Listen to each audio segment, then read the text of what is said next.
Un NGO na Barrio de Lanzones nombrado como el Samahang Makakalikasan o SAMACA, el channel advocacia de mejorar con el medio ambiente. Taman promote sila con el organic farming donde hindi sila tausa mga chemical fertilizer. Taman recycle también este grupo con el mga basura na diila alrededor.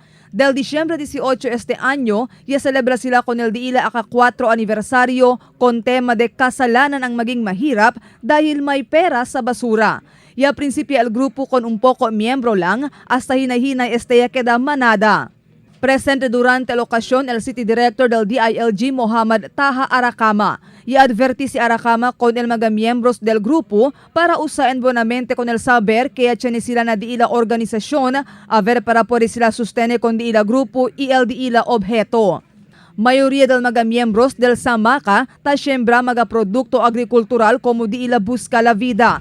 Si Ibno Turabin amo el tan cabeza con el grupo y él también el taayuda na aspeto financial con el grupo. Durante el día aniversario, yaman showcase también el mga miembros con dila mga produkto agrikultural que resulta del organic farming. Presente también durante el programa el otro pa mga oficiales del gobierno lokal.